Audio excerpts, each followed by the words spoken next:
Good afternoon students, all of you. जो अपना lesson चल रहा है इलेक्टोरल पॉलिटिक्स, यानी जो चुनावी राजनीति है वो क्या है। इसमें जो हमारा 4.2 टॉपिक जो आज का है वो है what is our system of elections, यानी हमारा जो चुनावी सिस्टम है, इलेक्शंस का सिस्टम यानी चुनाव प्रणाली क्या है, किस प्रकार से हमारे यहाँ पे चुनाव होते हैं, कैसे होते हैं, वो सब इसमें बताया गया है। तो इसको हम आज डिटेल में पढ़ेंगे। देख क्या है, can we say the Indian election are democratic, क्या हम ऐसा कह सकते हैं कि जो भारतीय जो चुनाव है, इंडियन इलेक्शंस हैं, वो डेमोक्रेटिक हैं, प्रजातांत्रिक हैं, लोकतांत्रिक हैं। टू आंसर दिस क्वेश्चंस, इस प्रश्न का उत्तर क्या है। Let us take a look at how elections are held in India. तो इसको हम ये देखेंगे कि भारत में जो चुनाव है वो किस प्रकार से होते हैं। Lok Sabha and Vidhan Sabha assembly election are held regularly after every 5 years, यानी लोकसभा में और विधानसभा में जो चुनाव होते हैं वो नियमित रूप से हर 5 साल में होते हैं। आफ्टर 5 ईयर्स, 5 साल के बाद the term of all the elected representative come to an end, यानी जो चुने हुए जो प्रतिनिधि हैं उनका जो टाइम होता है वो कंप्लीट हो जाता है। द लोकसभा और विधानसभा स्टैंड डिसोल्व्ड, यानी जो विधानसभा और जो लोकसभा है वो क्या हो जाती हैं, डिसोल्व्ड, यानी एक तरह से मतलब खारिज हो जाती है। नई विधानसभा के लिए नई लोकसभा और जो उनके लिए नई सिरे से चुनाव होता है, तो इसका मतलब डिसोल्व्ड हो जाती हैं वो। Election are held in all constituencies are the same time either on the same day or within a few days, यानी जो चुनाव है वो जो कॉन्स्टिट्यूएंसीज हैं, जो भी चुनावी क्षेत्र है, जिस एरिया के अंदर चुनाव होने हैं, द सेम टाइम वो एक समय एक साथ या फिर कुछ दिनों के अंदर वो चुनाव होते हैं। This is called a general election. तो इसे हम क्या बोलेंगे, जनरल इलेक्शन, यानी सामान्य चुनाव बोलते हैं। Some time election is held only for one constituency to fill the vacancy caused by death or resignation of a member.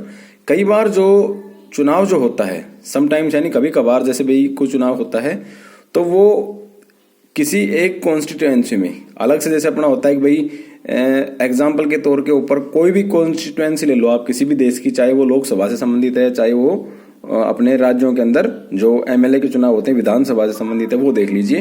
तो या तो वहां जो कैंडिडेट है उसकी डेथ हो गई है या उसने रिजाइन दे दिया है किसी कारणवश। कई बार क्या होता है कि जो प्रतिभागी हैं, जो चुनाव में भाग लेते हैं, जो कैंडिडेट्स हैं, वो एक साथ 2 सीटों से चुनाव लड़ लेते हैं। जैसे प्राइम मिनिस्टर थे, उन्होंने कहां से लड़ा, अहमदाबाद से चुनाव लड़ा, और साथ में अहमदाबाद, गांधीनगर, पता नहीं कहां से, लेकिन एक उन्होंने वाराणसी से चुनाव लड़ा था, दूसरा उन्होंने गुजरात से, यानी एक यूपी से और गुजरात से। तो वो वाराणसी के तो स्टैंडिंग जो एमपी रह गए भाई, वहां पे हैं ही फिलहाल, लेकिन जो दूसरी सीट थी उन्होंने वो छोड़ दी, तो उसके ऊपर दोबारा से चुनाव हुए। ऐसे ही कई प्रकार से, जैसे जो 2-2 सीटों लड़ लेते हैं, या फिर कोई जैसे मेंबर है अगर वो मर गया है और चुनाव होने में अभी टाइमिंग है, ठीक है, यानी 6 महीना या 1 साल ही वो बस कार्य अपना पूरा करके वो फिर किसी कारणवश बीमारी से या कैसे भी वो एक्सपायर हो गए, तो उनकी जगह जो सीट खाली होगी तो उसकी जगह वो चुनाव दोबारा से होते हैं, तो वो वन कॉन्स्टिट्यूएंसी में बोला जाता है। This is called by election. तो इसे हम क्या बोलते हैं, बाई इलेक्शन, यानी चुनाव होते हैं ये। In this chapter we will focus on general elections. इस चैप्टर में हम जो जनरल इलेक्शन होते हैं हमारे, उस पर फोकस करेंगे, जो सामान्य जो चुनाव होते हैं उस पर हम फोकस करेंगे। अब है इलेक्टोरल कॉन्स्टिट्यूएंसीज, यानी जो चुनावी जो क्षेत्र है वो क्या है, इसके बारे में देखते हैं। You read about the people of Haryana electing 19 MLA, यानी तुमने हरियाणा के लोगों के बारे में पढ़ा था कि वो 90 एमएलए इलेक्टिंग करते हैं, उनको चुनते हैं अपने वोट के द्वारा। You may have wondered how they did that, भाई आप ये सोच के आश्चर्यचकित होंगे कि वो ऐसा कैसे कर सकते हैं। Did every person in Haryana vote for all the 19 MLAs, यानी क्या हरियाणा के अंदर सभी लोग सभी 90 एमएलए के लिए वोट करते हैं। You perhaps know that this is not the case, यानी शायद ये कोई ऐसा केस नहीं हुआ है। In our country we follow an area based system on representations. अब हमारे देश के अंदर एक क्षेत्र होता है, ठीक है, उसको हम फॉलो करते हैं किस बेस पे, सिस्टम ऑफ रिप्रेजेंटेशन, यानी हम कहाँ का प्रतिनिधित्व करते हैं, किस व्यवस्था में है। The country in divided into different areas for purpose of elections, यानी जो हमारा कंट्री है वो डिवाइडेड है अलग अलग क्षेत्रों में, पर्पज ऑफ इलेक्शन, चुनाव के उद्देश्य से। These areas are called electoral constituencies, ये जो क्षेत्र है उसको हम क्या बोलते हैं, चुनावी क्षेत्र बोलते हैं, कॉन्स्टिट्यूएंसीज बोलते हैं। The voters who live in area elect one representative, यानी वो वोटर जो उस क्षेत्र में रहता है वो अपना एक प्रतिनिधित्व चुनता है। यानी जो 90 एमएलए सभी 90 लोगों ने नहीं चुने, बल्कि जैसे मान लो अपने यहाँ अगर लोकलिटी में अपन देखें तो यहाँ पे एक एमएलए बनता है रेवाड़ी में, एक बनता है अटेली हल्का में, फिर एक बनता है यहाँ पे कोसली, फिर यहाँ पे नारनौल, महेंद्रगढ़, यानी ये अलग अलग है। तो महेंद्रगढ़ के लोग हैं वो महेंद्रगढ़ का अपना एमएलए चुनेंगे, अटेली के लोग हैं वो अपना अटेली का जो एक क्षेत्र है उसमें भाई कितने 70-80 जितने भी गांव आते हैं वो सब मिलके वहां अपने उस एमएलए को चुनेंगे। दूसरा जो हल्का है जैसे रेवाड़ी का है तो रेवाड़ी के क्षेत्र में कौन कौन से आते हैं लोग वो उसको चुनेंगे। बावल धारवेड़ा ये है धारवेड़ा बावल उस क्षेत्र को वो चुनेंगे। तो ये नहीं है कि भी अटेली का जो लोग है वो जाकर के नारनौल भी वोट डालने जा रहा है, नारनौल का भी एमएलए चुन रहा है, ऐसा नहीं हो सकता। जो जिस क्षेत्र में है वो उनके अपना उनका जो उनका क्षेत्र है जहां वो रहते हैं अपना वो रिप्रेजेंटेटिव चुनते हैं। अब आगे आता है हमारा ये एक मैप के माध्यम से यहाँ पे बता रखा है, दिखा रखा है। यहाँ पे गुलबर्गा एक जिला है, कहाँ का, कर्नाटका का। तो उसमें एक एग्जाम्पल दे रखा है यहाँ पे। अब यहाँ क्या दिया है, for Lok Sabha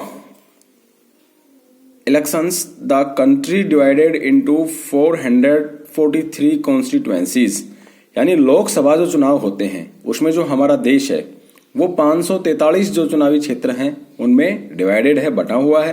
the representative elected from each constituencies is called a member of parliament और एन एमपी, यानी ये जो रिप्रेजेंटेटिव ये जो प्रतिनिधि जो चुने जाते हैं, ठीक है, ईच कॉन्स्टिट्यूशन प्रत्येक जो चुनाव क्षेत्र है उसमें is called a member of parliament, तो इनको हम मेंबर ऑफ पार्लियामेंट बोलते हैं, शॉर्ट रूप में इसको बोल देंगे MP. One of those features of a democratic elections is that every vote should have equal values. ये हमारा जो डेमोक्रेटिक इलेक्शन है, जो लोकतांत्रिक जो चुनाव है, इसकी एक मेन फीचर्स भी एक विशेषता है। क्या विशेषता है कि every vote should have equal value, यानी प्रत्येक जो वोट है उसकी बराबर अधिकार है। ऐसा नहीं है कि कोई 18 साल का आदमी है उसके वोट की वैल्यू कम है, 60 साल के आदमी की वोट की वैल्यू ज्यादा है, ऐसा नहीं है। या फिर महिलाओं के वोट की वैल्यू कम है या पुरुषों की वोट की वैल्यू ज्यादा है, ऐसा नहीं है।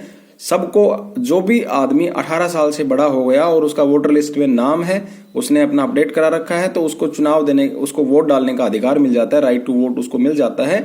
तो वो उसकी वैल्यू है वो, और जो बहुत सालों से जो वोट डाल रहे हैं उनकी जो वैल्यू है वो इक्वल वैल्यू है, बराबर वैल्यू है, वो एक में ही गिना जाएगा। That is why our constitutions require that each constituency should have a roughly equal population living within it। यानी ये है कि जो हमारी जो कॉन्स्टिट्यूशंस हैं, जो हमारा संविधान है, उसको ये जरूरत महसूस हुई थी क्या कि प्रत्येक जो कॉन्स्टिट्यूएंसी है उसमें रफली मतलब एक अनुमान के तौर के ऊपर जहां बराबर जो जनसंख्या रहती है उस आधार पर उन्होंने वो एरिया डिवाइड किया हुआ है। सिमिलरली अगर समान रूप से अपन देखें तो each state is divided into a specific number of assembly constituencies. प्रत्येक जो स्टेट है वो जनसंख्या के आधार पर, ठीक है, नंबर्स के आधार पर स्पेसिफिक नंबर ऑफ असेंबली, यानी जो उनके नंबर्स असेंबली के कॉन्स्टिट्यूएंसीज के चुनावी क्षेत्रों के वो बटे हुए हैं। In this case the elected representative is called the member of legislative assembly और एन एमएलए, यानी जो लेजिस्लेटिव जो असेंबली है उसके जो मेंबर्स होते हैं वो क्या कहलाते हैं, एमएलए, यानी जो विधानसभाओं के जो सदस्य होते हैं वो एमएलए कहलाते हैं। Each parliamentary constituency has with in A several assembly constituencies, जो संसद की जो कॉन्स्टिट्यूएंसी है वो भी अपना क्षेत्र रखती है। The same principle applies for panchayat and municipal elections, यानी ये जो सारे जो प्रिंसिपल्स जो अप्लाइज होते हैं, मेन जो सिद्धांत जो अप्लाई होते हैं क्या पंचायत पे या फिर म्युनिसिपल जो इलेक्शंस हैं उन पे सब पे लागू होते हैं। Each village or town is divided into several wards, यानी प्रत्येक जो गांव है, गांव में भी देखिए वार्ड बटे हुए हैं, वार्ड, और जो शहर हैं उनमें भी ये वार्ड बटे हुए हैं। दैट लाइक कॉन्स्टिट्यूएंसी, जिस प्रकार से भाई जो कॉन्स्टिट्यूएंसीज हैं उनमें जो वार्ड्स होते हैं वही वार्ड गांव और शहरों में बटे हुए हैं। Each ward elect one member on the village on the urban local body, यानी प्रत्येक वार्ड जो है वो अपना एक सदस्य चुनता है, चाहे वो गांव का हो चाहे वो फिर शहरी क्षेत्र में लोकल बॉडी हो। Sometime these constituencies are counted as seats, कई बार ये जो कॉन्स्टिट्यूएंसीज हैं इनको अपन सीट के रूप में काउंट करते हैं। For each constituencies represents one seat in the assembly, यानी हर जो कॉन्स्टिट्यूएंसी चुनावी क्षेत्र है उस वो एक सीट को रिप्रेजेंट करती है असेंबली के अंदर।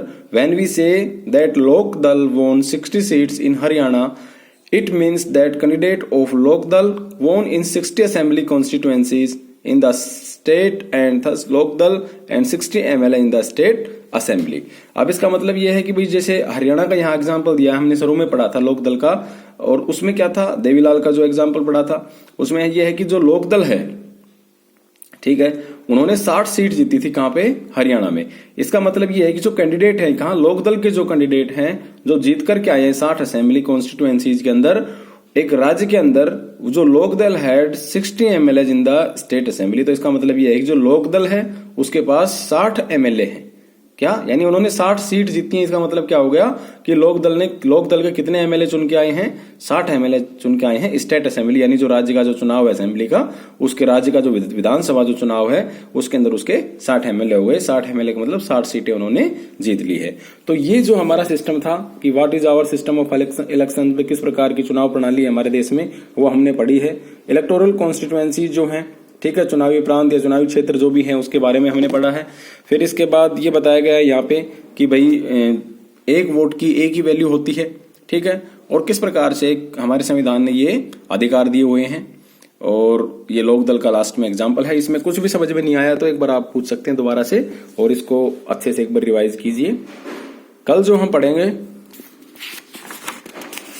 वो यहाँ पे पढ़ेंगे हम रिजर्व्ड कॉन्स्टिट्यूएंसीज, यानी जो रिजर्व होती हैं, रिजर्व सीट जो होती हैं, ठीक है, जो कास्ट के आधार पे होती है या फिर अल्पसंख्यक के आधार पे होती है, ठीक है, SC ST OBC जनरल जो सीटें होती है वो रिजर्व किस प्रकार से की जाती है, वोटर लिस्ट किस प्रकार से बनती है, ये सब इसके बारे में हम कल पढ़ेंगे।